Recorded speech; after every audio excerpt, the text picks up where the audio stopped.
Hi, everyone. Welcome. Thanks for joining us. My name is Robert. I'll be not really your host, more of your MC for today. Let's go ahead and get started. This is my good friend, Derek Anderson, and he's going to be talking to us today about his book, which is called Improbable Voices, The History of the World Since 1450, Seen from 26 Unusual Perspectives. And he's going to take us through 3 women that are featured in the book. And I'm also joined today by my good friend, Mary Beth Matthews, joining us from Annapolis, Maryland, I believe, if I'm not mistaken. Correct. So I'm in Austin, Texas currently. Mary Beth is in Annapolis, Maryland, and Derek is joining us from California. So we have a geographically diverse group today.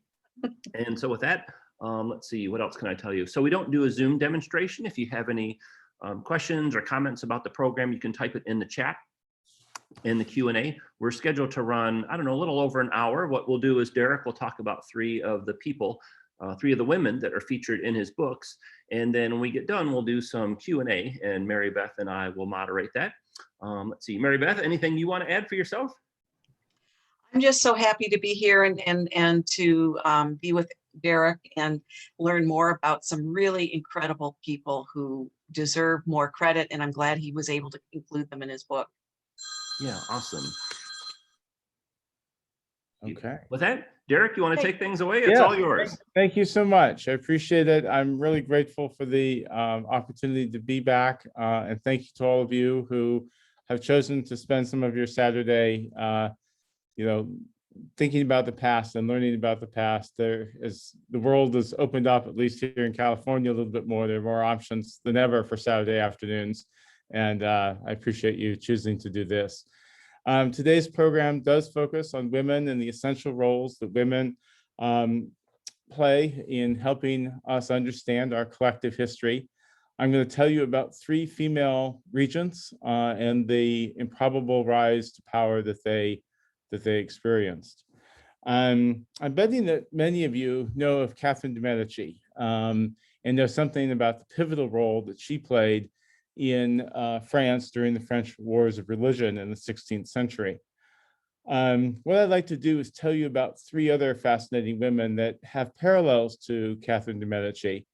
None of them are nearly as well known as Catherine was, but all are equally important to their countries. And so to help get you into the right frame of mind, I'd like to ask that you prepare yourself for the politics of a royal court, with all the guile, skill, and genealogical luck that both implies and necessitates. I hope you're game, because here we go.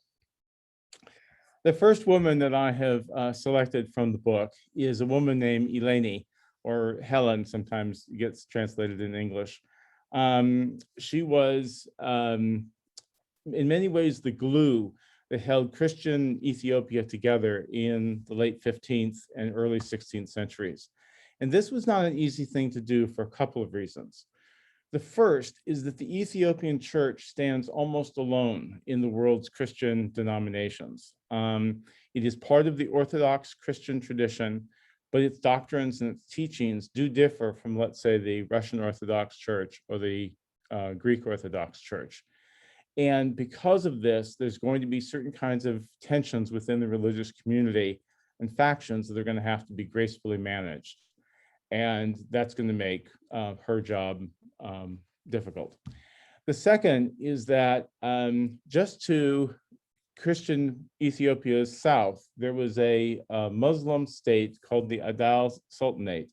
And it was, the 2 were rivals of one another. There was some hostility certainly between the 2. But the Adal Sultanate roughly controlled the area marked by the green box here on the map. And the blue areas, arrows, indicate the region that the 2 nations fought over and were rivals over as they tried to control the 2, what we think of as Ethiopia. That Ethiopia was surrounded by largely hostile neighbors automatically gave the monarch or the regent's job an extra challenge. It's important to note that Eleni was not destined for greatness. She was born in 1430 to the ruler of Hadia, which is was a tributary state to Christian Ethiopia. It was a Muslim state, and it was very agriculturally rich, and it was rather contentious. And so one of the things that Ethiopia's rulers did is they tried to form marriage alliances with the sultans of Hadia in order to sort of gain the tax revenues that would come in. And by strategically marrying into families, the court hoped to provide an effective indirect rule over what was sort of a restive region. Eleni was one of the brides that came from Hadia, and she enters the court at the age of 15 in 1445. She converts to Christianity as the marriage contract specifies. And honestly, no one really expects her to do much more than to give birth to healthy heirs. Eleni's husband was the 40-year-old emperor of Ethiopia named Zara Yarkub. And he was a very talented man who really strengthened Ethiopia considerably over his 34-year-long reign. And Eleni was his second wife. They were married for 23 years, but they ended up not actually having any children. But during these 2 decades, Eleni really watches Zara Yarkub and learns from him in important ways. She learns the ways of the court. She learns how to distribute political favors and royal favors in order to build political alliances.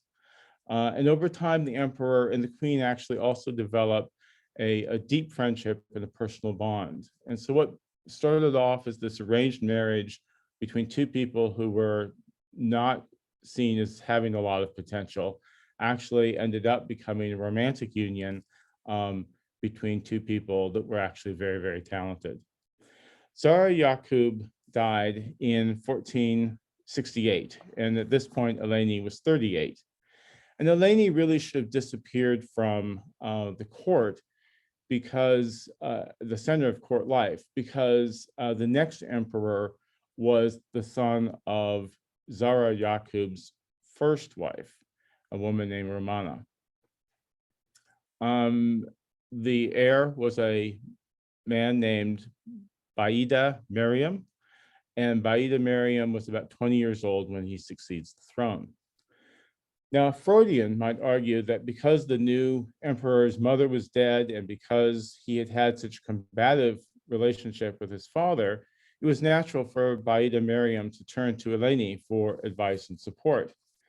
I worry that this is a bit too much of a Western construction, but the fact is that Baida Mariam became so reliant on Eleni's expertise and advice that his stepmother essentially ruled as co-monarch during the 10 years of Baida Mariam's reign.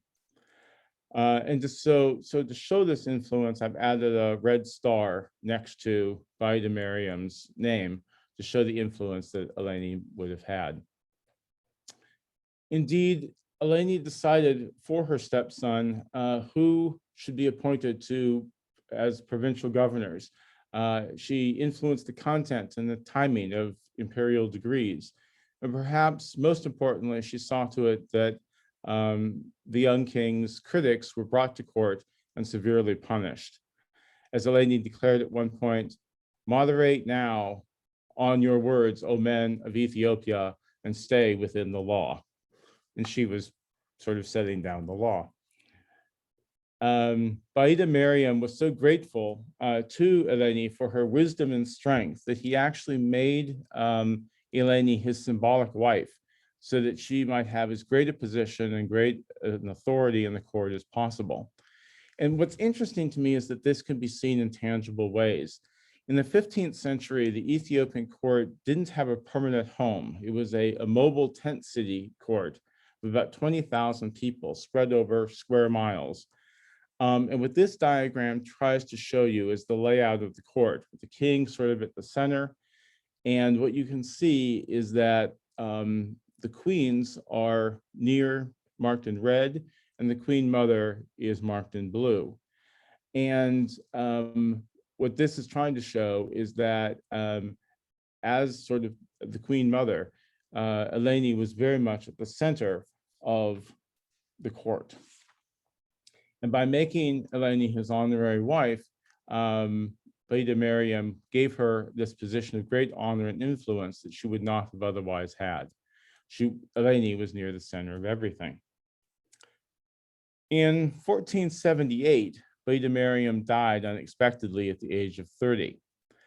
Now, the Ethiopian court was also unusual in that it didn't have a clearly delineated succession rule.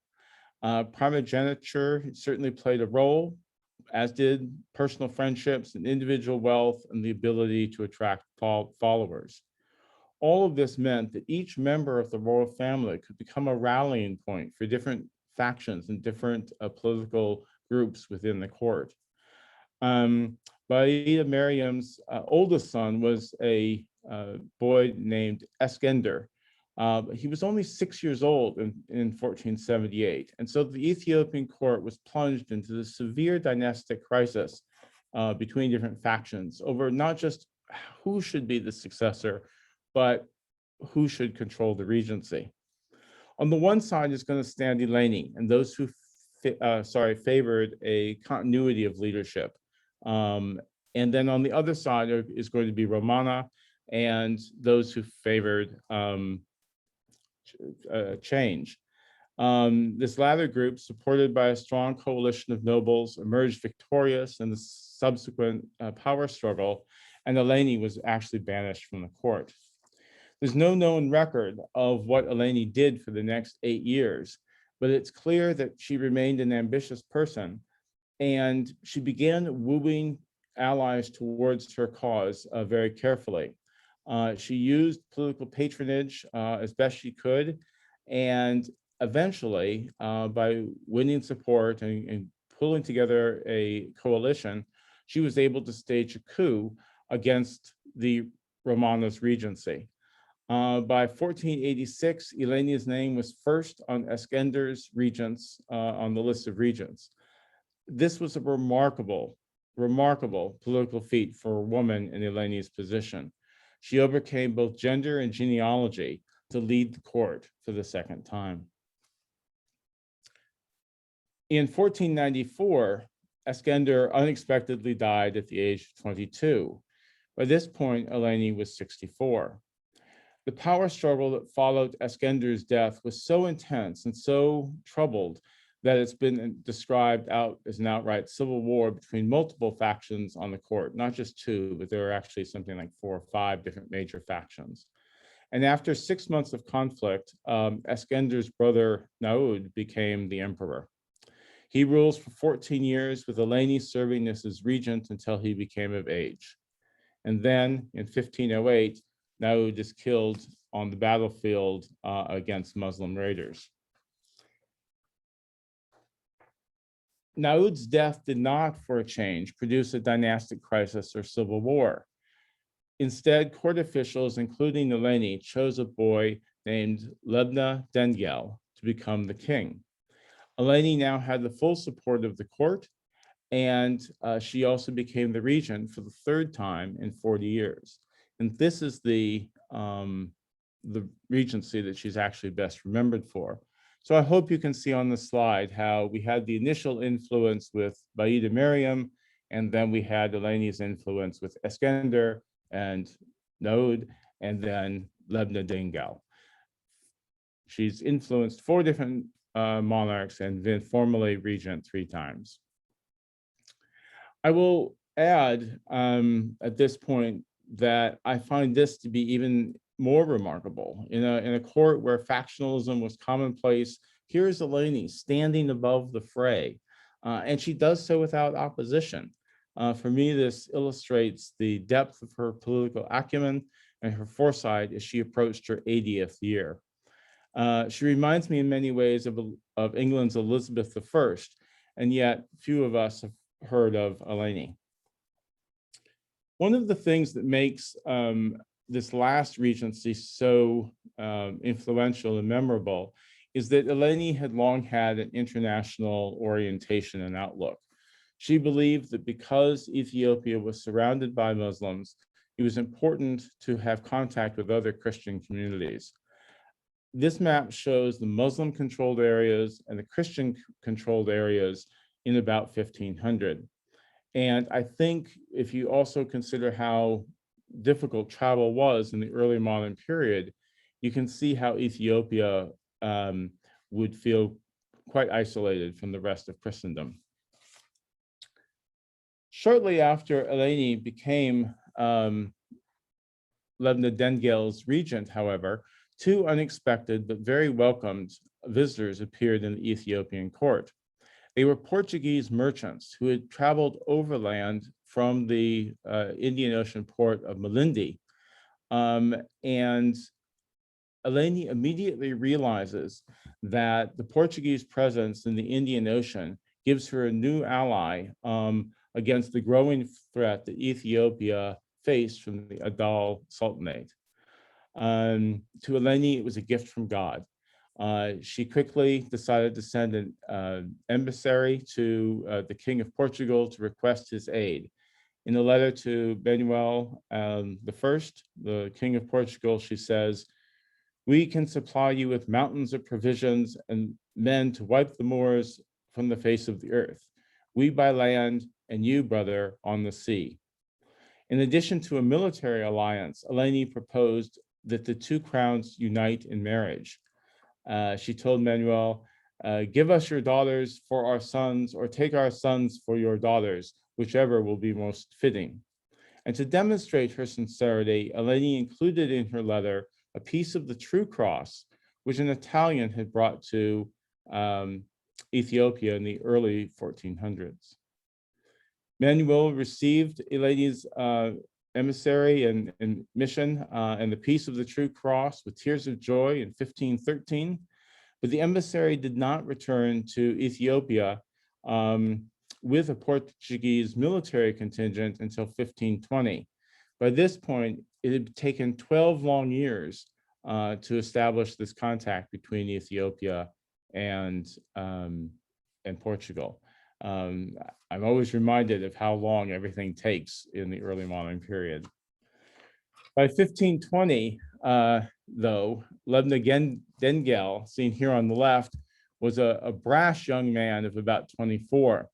And he was very confident. He'd beaten the Muslims a couple of times in battle, and he kind of had come to the conclusion that he didn't need any help from the Portuguese or anyone else. He was going to be a great king and militarily victorious without any help from anyone.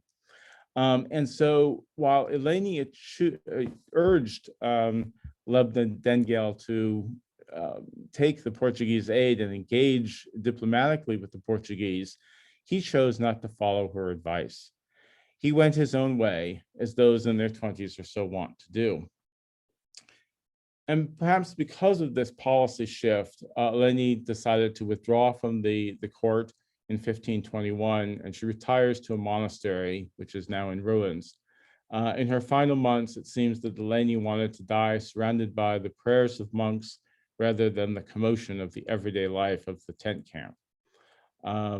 She wanted to breathe her last on consecrated ground.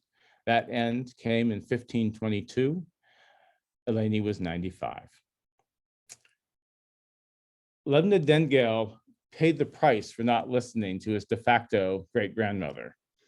The Muslims from Adal regrouped and in 1527 invaded Ethiopia and laid waste to the countryside. They extracted much of Ethiopia's wealth in the process, and in fact reduced Lebna Dengel to being essentially a fugitive in his own land. He was trying to fight this guerrilla war, and it wasn't going very well. By 1535, he actually has to take refuge in a monastery that is so remote on the edge of his kingdom that it can only be accessed by ropes and being pulled up on baskets at the top of the mountain. It was only then that Lebna Dengel followed Eleni's counsel and asked the Portuguese for help.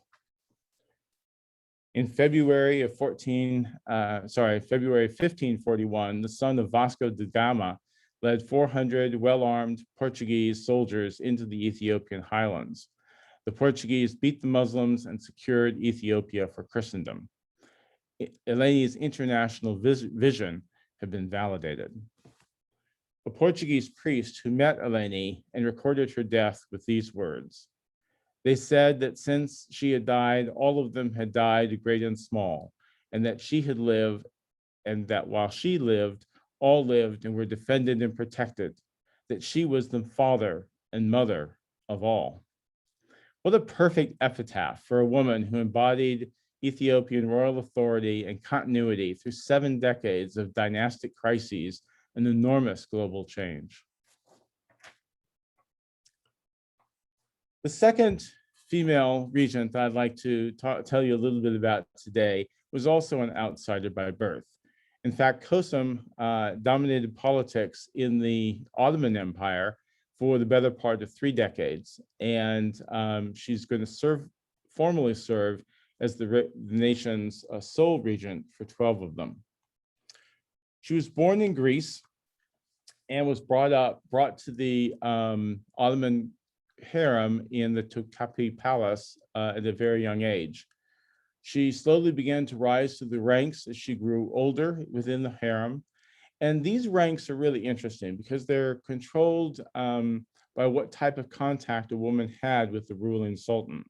Was the relationship sexual or not? Was it ongoing or not? Was a child born of the union or not? At the top of the rank system, the Hasiki stood, and the Hasiki was the favorite concubine and the favorite of the sultan. This person, the Hasiki, commands enormous power and enormous influence, and this can be seen in tangible ways, such as salaries. Take a minute to look at this chart.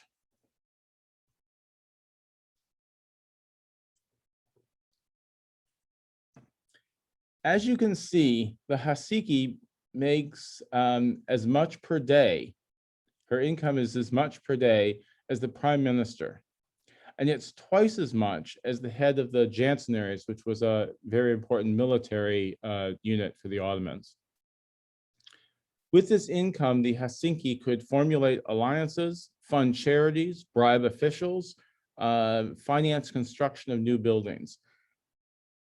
Money is power, and the Hasiki had a lot of it. And this system of ranks and salaries means that the harem is a bona fide, real political institution. It's not really at all much like the Western portrayals of the harem, in which, here we see a famous painting, The Dance of the Bee, where a decrepit sultan, sort of in the center there in the red cap, is shown surrounded by his languid and rather debauched court. Or another depiction, famous depiction, the Turkish bath, where bored women of the harem lie around naked and contorted in vulnerable positions, waiting to fulfill the sexual fantasies of the sultan. This wasn't the reality of the harem at all. The reality, of course, was very, very different. And there's probably no better person than Kosum to be able to destroy the Western image of the harem as being full of weak and vulnerable women. Kosum became the Hasiki somewhere around 1605, and she quickly began to shape the court in very powerful and meaningful ways. She did this by putting herself at the center of all of the different factions. These factions include the Janssenaries, this elite military group, the court's eunuchs, who formed most of the bureaucracy for the Ottoman Empire, the Grand Vizier or Prime Minister, and then the other members of the harem itself. And Kosum is going to be at the very center of all of these different groups. She's going to maneuver herself into position at the exact moment when the Ottoman Empire is facing its first great dynastic crisis. For those of you who are keen on royal intrigue and the way that genealogy can feed into that, I hope that you'll like this next part quite a bit. Kosum had married a man named Ahmed, and Ahmed had unexpectedly died in 1617. He was 27 years old. Normally, the heir would have been his oldest son, Osman II, who was then 13. Ahmed also had two other sons whose mother was Kosum, Murad, who was then 4, and Ibrahim, who was then 2. The succession, however, goes to Ahmed's younger brother, Mustafa. Yeah, and I have the red arrow to indicate that. This was more than unusual. In fact, this was a first for the Ottoman Empire. The reason is that up until this point, the Ottomans practiced extended fratricide, the execution of any male member who posed a possible threat to the reigning sultan. Up until Ahmed, this meant that uncles and cousins and nephews and sons and grandsons could legally be killed in order to eliminate potential struggles to the throne and to enhance the potential success for the favored son. The reasoning for all of this was based on the idea that there could only be one definitive ruler. There could only be one leader of the caliphate. We see here a potential heir about to be strangled and a prince being taken away to meet his fate. And this is the practice that the Ottomans had. And Kosum is going to feed into this perfectly. The greatest example of this tradition of fratricide came when Ahmed's father had 19 of Ahmed's brothers and half-brothers killed on January 28th of 1595. But Ahmed, perhaps because of this, this horrible day, decided to break with the fratricide tradition, and he let his own brother live. Ahmed instead imprisoned his brother Mustafa in a part of the palace that was known as the Cage. Mustafa was there for 14 years. And then what this meant is that between 1603 and the end of the Ottoman Empire in 1918, all rival heirs to the Ottoman throne were also imprisoned in the Cage, and the tradition of fratricide ended.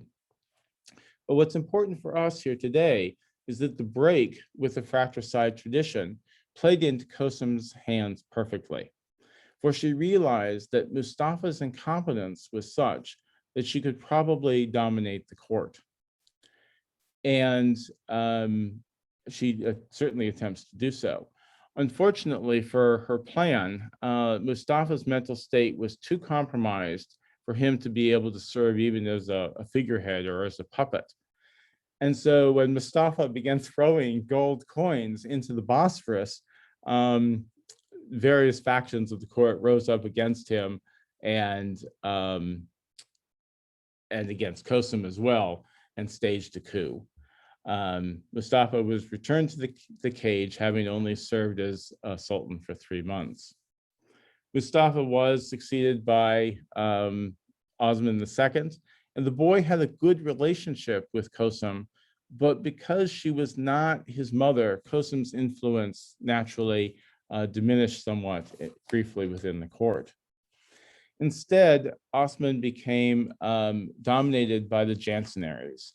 And the young sultan dreamed of being a military hero and winning glory on the battlefield only encouraged the ascendance of the military unit. When Osman tried to establish some independence from them as he was growing older in 1622, the Janissaries responded by murdering their king. Osman was 18. This impulsive act reopened the door for Kosum, who after another very short reign of Mustafa became the Valide Sultan, or the Queen Mother, for the first time. She also became the regent for her 10-year-old son, Murad IV. I hope you're following the genealogical tables. We have already seen how salaries corresponded to power within the Ottoman court, but the Valide Sultan, with the Valide Sultan having 2 to 3 times the income of everyone else in the court, meant that her power was truly formidable. And Kosum was more than the Valde Sultan. She was also the regent.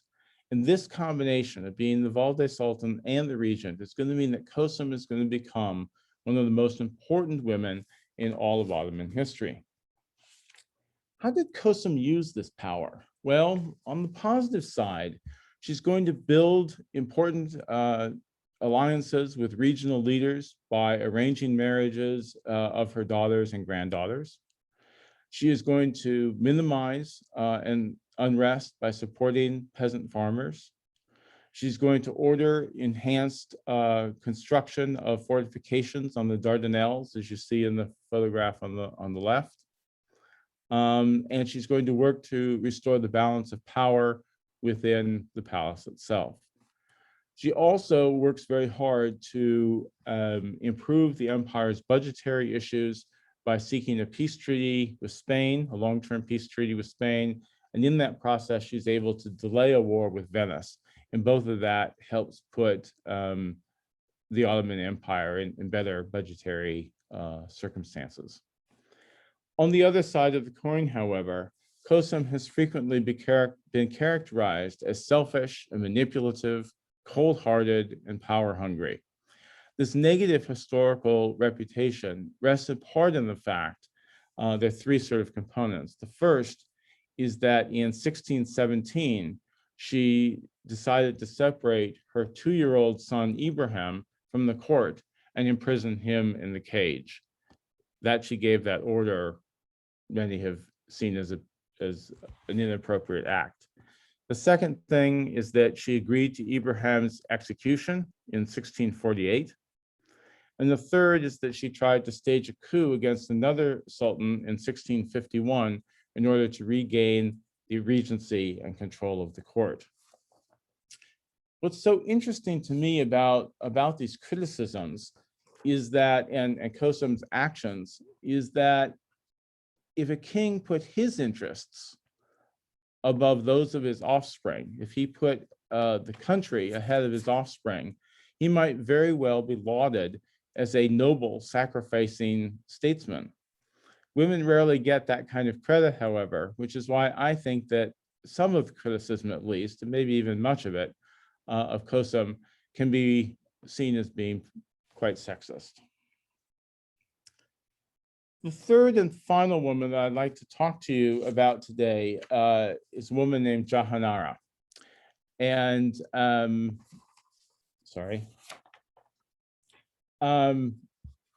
Jahanara, sorry, I've lost my place. The third and final woman I'd like to talk about today was the Mughal Empire's Jahanara.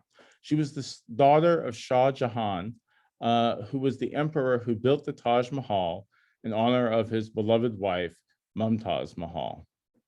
Jahanara was never technically a regent, but her influence was so pervasive at key points that she might as well have been.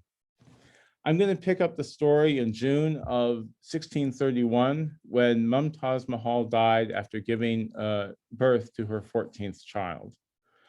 Shah Jahan, the ruling emperor, went into a deep mourning as a result of the loss of his wife. He refused to listen to music, he stopped wearing perfume, and he began to age quite quickly, with his hair and beard supposedly turning white within a week in order to match the mourning clothes that he wore. He even thought about abdicating, but Jahanara was able to alleviate some of his burdens and convinced him not to do so. That Shah Jahan was willing to let his daughter pick up the slack was a product of the fact that the two were exceptionally close. Indeed, Jahanara becomes the de facto queen of the Mughal Empire in her mother's stead, as well as the dominant member of the court. This mattered and was possible because of the heritage that the Mughals had from the Mongol Empire and their Mongol forebears. Just as Mongol women had a meaningful voice and owned property in the Mongol court, so did Mughal women in the Mughal court. More specifically, this tradition meant that despite only being 17 years old, Jahanara was able to help conduct the affairs of state behind a lattice screen. She did so while her father continued to mourn. Jahanara served also as the protector of the imperial seal, and this meant that any imperial edict had to have that seal in order to confirm its legitimacy. So it's almost like she's got a veto power over things. In addition, as the most important woman in the royal family, Jahanara is going to take responsibility for arranging marriages of 3 of her 4 brothers and for supervising the care of her youngest brother after Mumtaz Mahal died. All of these responsibilities, plus her close relationship with her father, allowed Jahanara to influence imperial policy considerably. We saw with Qasem how financial power translated into political power in Muslim courts. This was even more true for Jahanara, for she was independently wealthy. She was not dependent on the income of the state treasury, as most of the Ottoman women were. Much of Jahanara's income comes from the monopoly she had on the customs house in the city of Surat, the empire's most important port on the Arabian Sea. In addition, Jahanara owned ships of her own, which she leased out to the Dutch and to the English in order to generate additional income. All of this came on top of her own imperial salary of 1 million rupees a year, and they also came on top of the 200,000 gold coins and the 400,000 rupees that she'd been given when Shah Jahan ascended to the throne in 1628. She also had a large inheritance from her mother. Putting this all together, the princess's annual income was upwards of 10 million rupees a year, which allowed her to maintain her own household as well as her own battalion of soldiers. What Jahanara's relationship with her father couldn't influence, Jahanara's wealth certainly could.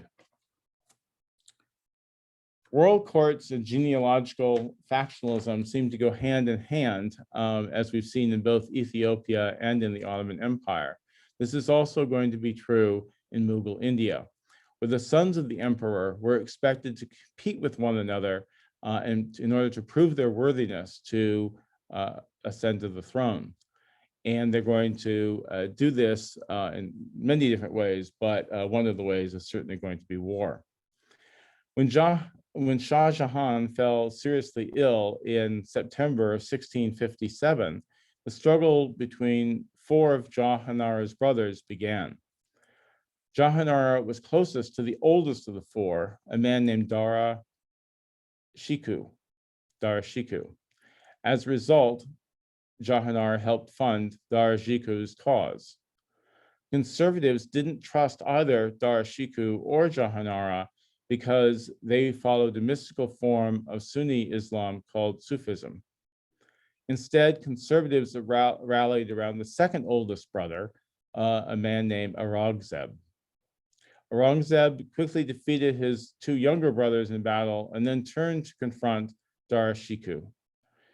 Aurangzeb's armies subsequently routed Dara Shikoh's forces, and the older brother fled the battlefield. Aurangzeb entered the capital as the victor in the brothers' war and immediately imprisoned his father, Shah Jahan. With her father imprisoned and her favorite brother on the run, the rest of the family factionalized. Jahanara stepped forward to try to present a diplomatic solution to the dynastic war.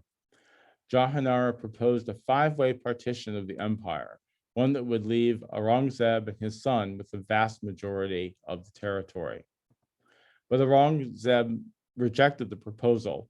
He believed that he had the right to rule all of India, not just part of it. For him, there could be no alternatives to the concentration of power in a single monarch. And in this way, Mughal dynastic struggles had sort of a Darwinian character to them. Everyone knew from the beginning of the time when sons reached their maturity and fathers began to show their age that only the fittest would survive. One can imagine Jahanara fading from the scene at this point. After all, she'd been on the wrong horse. She'd supported the wrong brother. As with Eleni and Kosum, however, this did not happen. Instead, Jahanara and Aurangzeb reconciled with one another and presented each other with lavish gifts. What is a lavish gift for a member of the Mughal royal family? Think about large gold bowls full of jewels. By October 1666, the relationship had progressed and Jahanara had become Aurangzeb's confidant. What interests me the most about this period is the way in which Jahanara held true to herself in the last 20 years of her life. She retained her independent spirit and comportment, and she did not change her actions or her demeanor simply because her father was no longer the emperor. As the decades passed, conservatives like Aurangzeb and liberals like Jahanara continued to push against one another. But what this dialogue meant is that many people turned to Jahanara for her insight and experience. As with Eleni and Kosum, she too became an elder stateswoman, a regent, if you will. What I hope I've been able to show you today is how three relatively unknown women overcame significant genealogical and political odds to lead their nations through times of critical transition. Eleni, Kosum, and Jahanara were able to do this through a remarkable combination of intelligence, savvy, and perseverance. They stand as fierce, improbable women that I believe the world needs to know. Thank you so much. Hey, bravo. Thank you, Derek. Thank you so Thank you. much, Derek. Hey, Derek, if you wouldn't mind, can you tell some folks a little bit more about the context of the book, like how you decided to put this together and the thought process behind it? Sure. And apologies to those who have heard this before, but the sort of organizational principle of the book is that there's a chapter for each letter of the English alphabet, and each of these is then subdivided into groups of 5, so that I have 5 figures for the 17th century, 5 figures for the 18th century, etc. And then that left me the letter Z for the 21st century. There are a couple of reasons for this, that I approached it this way. Last time we talked a little bit about other groups of collections of biographies and the ways in which, there's rankings of 100 people, for example. And I just felt like 26 was a number that was a bit more manageable, and I wanted to evenly distribute them as best I could through the world and through time. I find that so many world history books concentrate on particular periods and don't have that kind of evenness. And then I was also looking for people who were not household names, but had still been in the right place at the right time, or who had lived interesting lives for other kinds of reasons. So that's some of the background and premise for how it came together.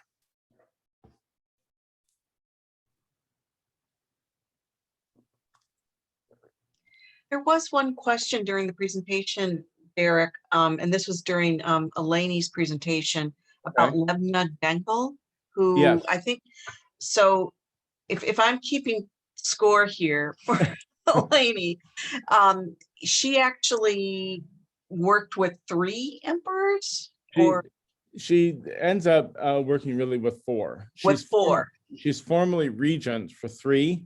Okay. And the first one she has the significant influence with, and becomes kind of the de facto, the honorary wife. So 3.5, 4 is somewhere in there. Okay, so Lebna is, I think, is he the final one? I believe. Yes, he's the final one.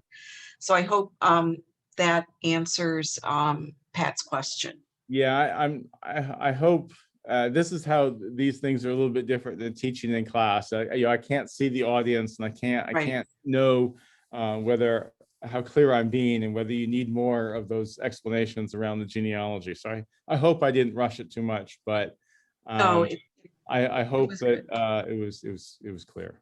Oh, no, not at all. Chris asked an interesting question. Derek, do you remember where you first heard about these three women? Because of the construction of the book going with the A to Z format, what that meant was that if a person wasn't in the right letter at the right time, I ignored them completely, right? And so I was very focused on, finding someone from Mughal India with a J. I mean, that's it was sort of where it came up. And then trying to put the different pieces together so that there'd be that geographical representation. I actually made lists of nominees for each of the letters, and then was trying to, select so that I wouldn't have too much overlap. Okay. Here's an interesting question from Martin. Why does it seem that all royal families behave so badly? Is it just power or something else? I think the temptation of power is very powerful, and for all of those who are not, formally the king or the queen, there's this sort of dangling of the carrot, in front, sort of saying, oh well, what if I've been born in a slightly different order, or if the bedchamber had been different. So I think that there is, and I think that political courts are, royal courts are political things, and they're political entities, and to expect royal families all to sort of get along nicely all the time is probably not all that realistic. Yeah, besides, just people have issues, so yeah, royal families are just like me and you. Yeah, that's right. That's right. Except they've got more power and more money. Well, and kind of to build on that, Joshua had a good question. It seems like all these women gain power by using their positions adjacent to the male rulers, which, of course, I guess the whole That's culture true. and religion has to. And he says, I'm reminded a couple of years ago, I was reading about England and Elizabeth the first time, and the book said that every single official at every level was male. And so that it raises the whole question of female empowerment. And I think in particular for these countries, there was a delicate balance between the religion, especially the religion, because of when you look at the Muslim and the role of women in that society. So that might feed into that whole thing about the royal family, this interest, because I didn't know about it. I think it was the Mughals who they killed all the males. I mean, and they strangled them because they couldn't shed blood. There you go. That's the Ottomans, yeah, and that was part of it. The Ottomans, yes. I may not have a great answer to your question, Joshua, but I think that I'm reminded of the tradition that actually came out of the Mongol Empire. I mean, we're talking about a nomadic empire that dominated, Asia in the late early 1400s, and because of the nomadic nature and the fact that both men and women had to have so many of the same skills, such as writing and being able to shoot arrows and do all of these things, that women have a much more kind of equal status, and that tradition gets passed on into the Mughal Empire in India because of the dynastic connections. I also think that sometimes we in the West want to think that the role of women, the status of women is the same in all Muslim countries in all periods in time. And that's a problem. That's not true. And so that different societies, they may share a faith, but they're going to have different kinds of relationships and different kinds of ways of interacting with women. So Josh, I don't know whether that puts anything into context, but feel free to add a different another question if I haven't hit the mark. Yeah, and if anyone has a question, they can type it in the Zoom chat or the Q&A, either one, whichever they prefer. So then, Derek, you featured 26 people. Who was number 27? Or was there a 27? No, there isn't a 27. Unless we're going to add another letter to the English alphabet. And then what about, if you don't mind talking about something maybe a little bit off topic, tell us about your teaching career. Like what do you teach there? And I'm assuming it has something to do with history and et cetera, et cetera. Thank you. So I'm a high school teacher and librarian at Marin Academy in San Rafael, California. I've been here for over 30 years, and I started off as a Europeanist and was teaching European history, and gradually moved on to world history, and have been blessed with outstanding students that have really, pushed me and helped me through their own curiosity, helped me learn more and more about the past and different aspects of the world. So I've said this before, but I see this book as sort of the outcome and the product of their curiosity and my teaching career. It looks like you're getting requests for version 2. Version 2. Definitely. Good comment. And then Erin has a good question. She says, thanks, Derek. Fantastic lecture as per usual. Wondering how much more difficult it was to find history and primary sources on women versus the men you researched in the book. I'm sure it probably varies by person, but any generalities there? Yeah, that's really interesting. For instance, for Eleni, and you can see this in 2 comments. One is, I really struggled to find visuals for this presentation because there's so few representations of women. They're just 2 or 3 for each of the people. And I really wanted to vary them more. But so that's telling. I mean, that's in some ways a primary source. If they're not those drawings of people or paintings of people in their own time period. And then the second is that even with somebody like Eleni, the Ethiopia has an official chronicle for each of the monarchs all the way through. And Eleni is not particularly well mentioned in there. And so they'll say things like she was regent, but a lot of our knowledge of her actually comes from Portuguese sources.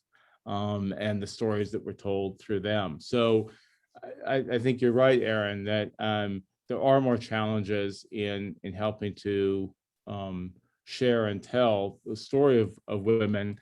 And it's not that they're not important, it's just that those things haven't been as dutifully reported.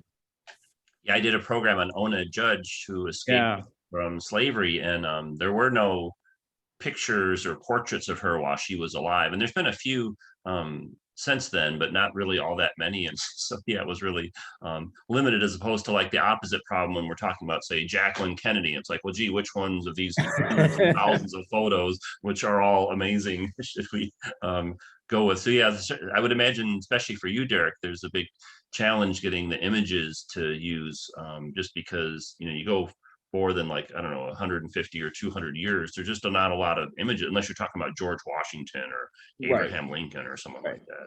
And then at that point, we're not talking about improbable voices, we're talking about known voices, right? So exactly. I actually ended up in little things like finding a map of Christian controlled and Muslim controlled areas in 1500 that included Ethiopia.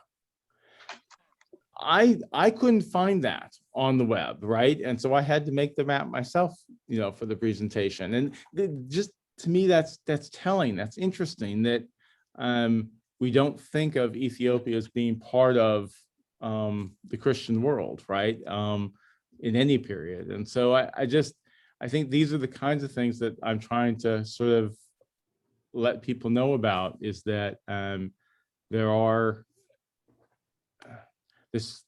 we need to be more inclusive. We need to think a little bit more broadly about how we define who's important in the past. Okay. What about, is this the first book that you've written, or have you written other Yeah. books? No, Oh, no. really? This is it. This one was almost a decade in the making. Oh, that was actually my next question, is how long? Yeah. Okay, so that's why volume 2 won't be coming out next month. Yeah, It's a long 2030. process. So people in the chat want it, but just to get back to the sources for a minute, because I'm sort of fascinated by that, Derek, and I know there are a couple questions in the chat about sources and, not necessarily finding them in English, first of all, too, right? Yeah. And I know you mentioned when I was reading about Jahanara that she wrote her own writings, and I thought, oh, those would be fascinating to read. So I wanted to know if those were in English, available in English, or especially her works on Sufism. Yes, she was a poet, and from what I've been able to determine, a well-respected poet, both in her time and today. I know that her works are still available in a variety of languages. I'm not sure how extensive the translations have been into English. I quote a couple of the poems of hers in the book, but I don't think that there's a collection like of all of her works that's been translated in English. I know it's available in some other languages, but yeah, that was a real challenge, both from researching men and women, given the number of languages in the world and the number of people. But and it would certainly be better if I read Arabic and German and Chinese, but we do the best we can. So Right. Well, and I've been to the Taj Mahal, so oh I didn't know this full story about her, though. It's always about the king and his grief for his wife, and that's the story you get on the tour. But so it's fascinating to hear how she also had to navigate his burial and get him in the tomb without being fought over. That's amazing to me. yeah. She had wanted a grand funeral for her father, and was not able to realize that dream, and so just had to you get it done. But what's interesting too is that after Aurangzeb is the heir and is the emperor, Shah Jahan continues to live for another 8 years, I think, something like that. And Jahanara is the one who's taking care of him and looking out for him. And so there does seem to be a very special father-daughter bond there between the two. Becoming that caretaker. That caretaker. Well, that's right. what we call them. Yeah. Yes. And yeah, the Taj Mahal, I know somebody else said she went to it, and if you ever get a chance to go there the night of a full moon, and I don't know if they're still doing this, I was there a while ago, they keep it open till midnight because it's absolutely magnificent. It looks like it's been plugged in and glows because it's solid, the marble with all the carving and the inset. And so if you can time it right, I just was happenstance there the day that I was there, and they said, well, we're open till midnight because of the full moon. And I said, okay, I'm hanging out. I think that would be a lot more pleasant than 12 o'clock noon when it's so hot. Yes, right. And it's just so beautiful. But yeah, I love the details in the architecture there with the inlay. I opened the chapter on Jahanara with a description of another mosque that she sponsored, that she built, that has a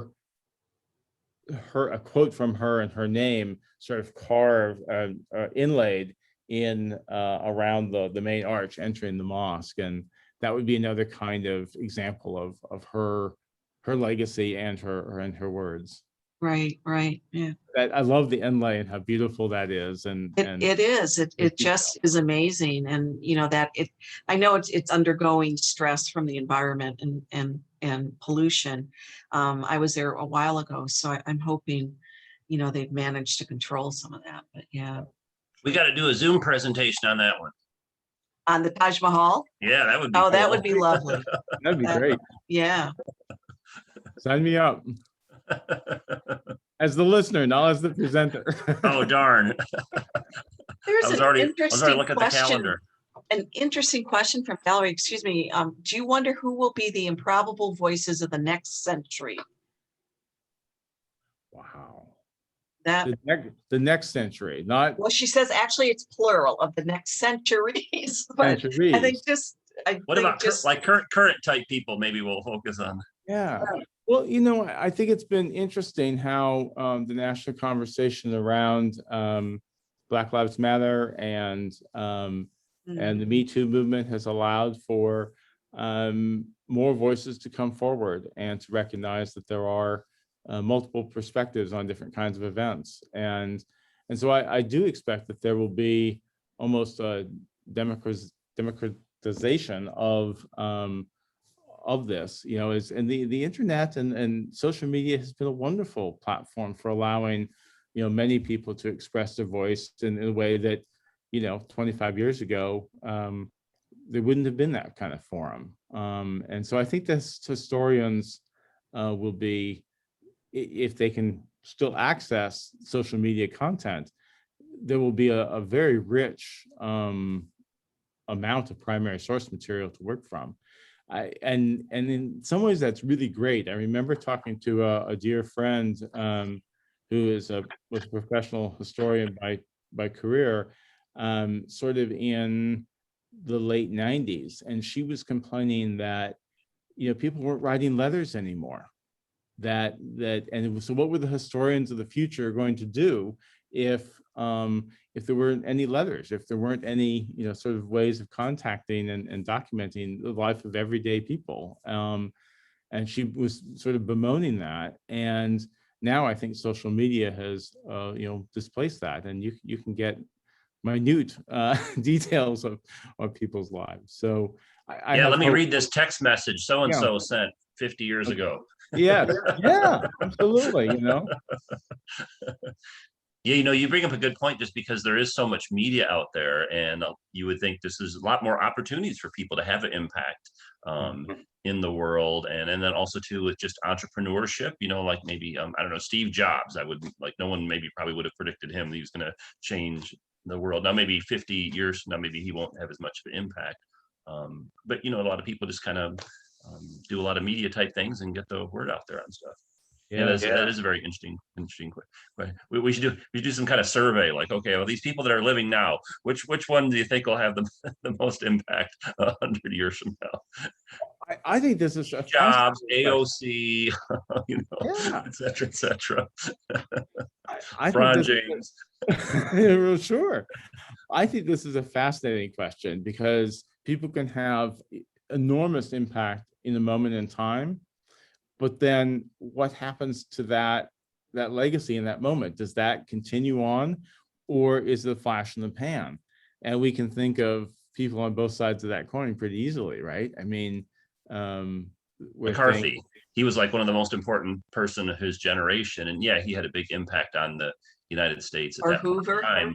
But he has a big impact now, maybe not so much. That's right. So, what was that, Mary Beth? No, I said Hoover. Oh yeah, Hoover. Yeah. Another good example. Yeah. Well, power fluctuates. Oh yeah. Yeah. I mean, it's a little bit off topic, but I always find it fascinating how presidents over time, their popularity, you know, like Harry Truman was not a very popular president when he was alive, but now he's considered one of our better presidents. And then, you know, maybe you think like, you know, Andrew Jackson was considered very highly thought of, and his reputation is decreased a little bit. So it's really kind of amazing that you can maybe kind of understand it for Truman, because, you know, he died not too long ago. But, you know, Andrew Jackson, he's been dead for a long time. You think it would just kind of stay the same. You think all the fluctuation would take place the more recent ones, but that's actually not the case at all. Not always. And I think that's, I mean, we all look at history through our own experiences and our own moments and our own lens, and so that we will continue to look at the past differently as time goes on, and as circumstances shape our own life and the way that we've lived. And I also think it takes time for us to appreciate an event. I mean, even something like 9/11, I mean, everyone knew 2 days afterwards that yes, this was going to be an important event, but how important was it going to be, and what were the long-term consequences going to be, and how would America change? It's only now, with the passage of 20 years, that we can see the full impact. And it may take 100 years before we really understand 9/11.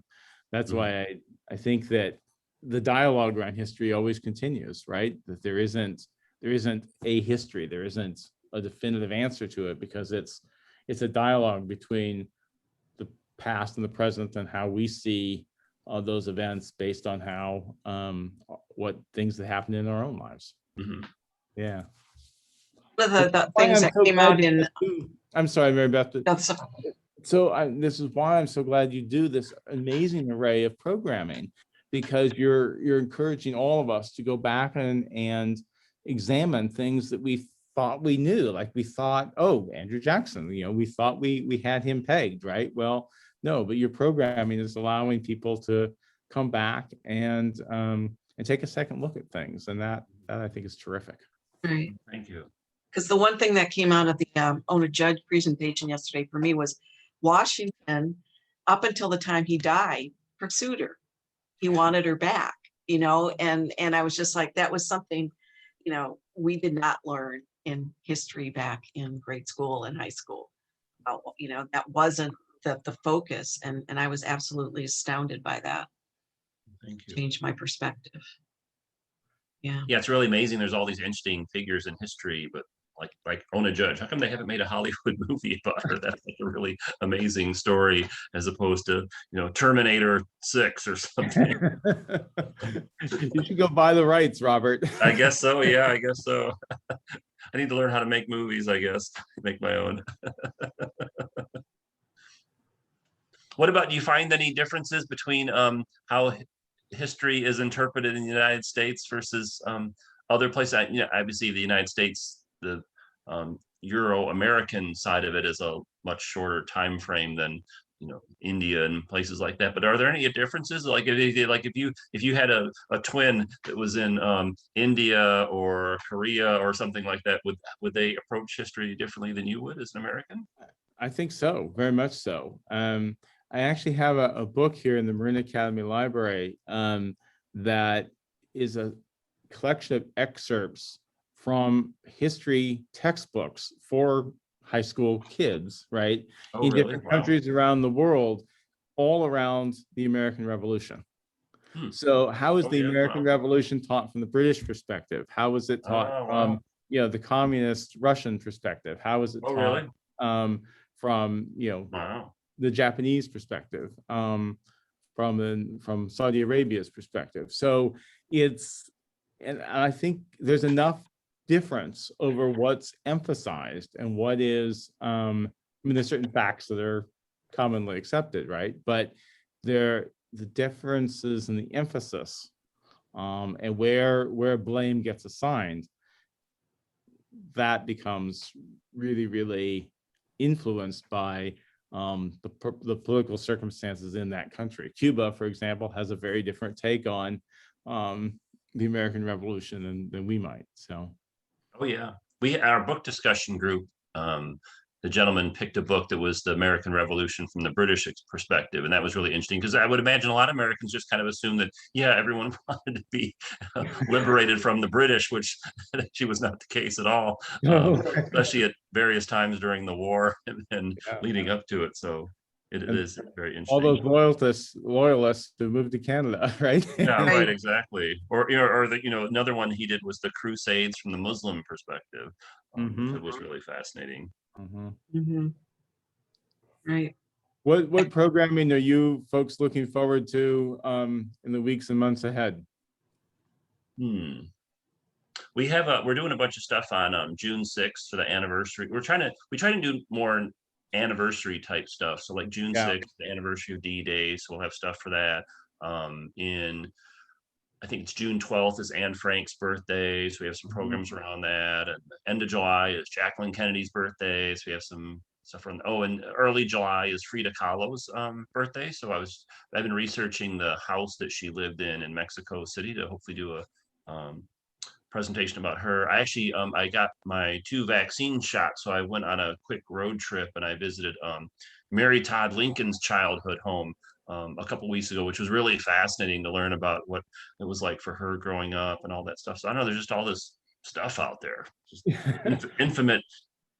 I read a quote by Monet one time. He said the reason why he made so many paintings was because his head was bursting with ideas of an infinite number of stuff to paint. And I'm like, yeah, that's kind of the way it is for history. There's just all those fascinating topics out there. Yeah. So just amazing, amazing stuff. Where What about is- Mary Beth? What about from your end? Or Derek, what about you? What are you working on any other? I know getting the book done was a big major accomplishment, but any other projects you're working on in the future outside of your regular teaching? Or Not just quite yet. Not quite recuperating? yet. Recuperating and enjoying. So Well, I know next week we're doing the Ford's Theater One Destiny play again. And so I'm really looking forward to that.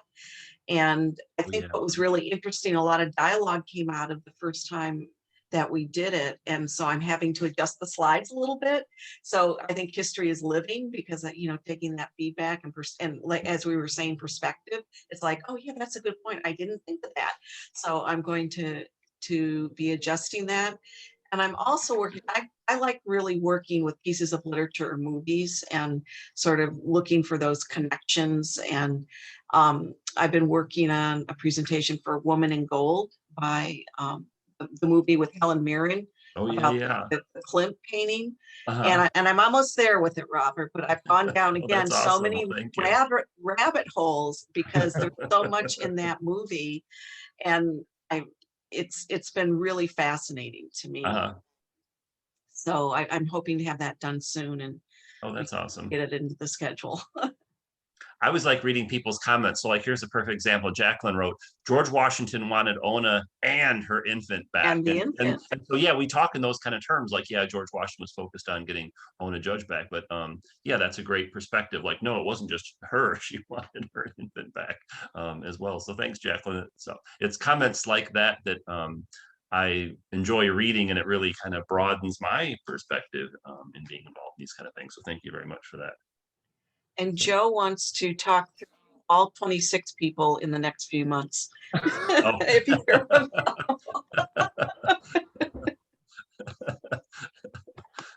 it just, I think it just opened so much that, each one of these. And I wasn't aware of the series on,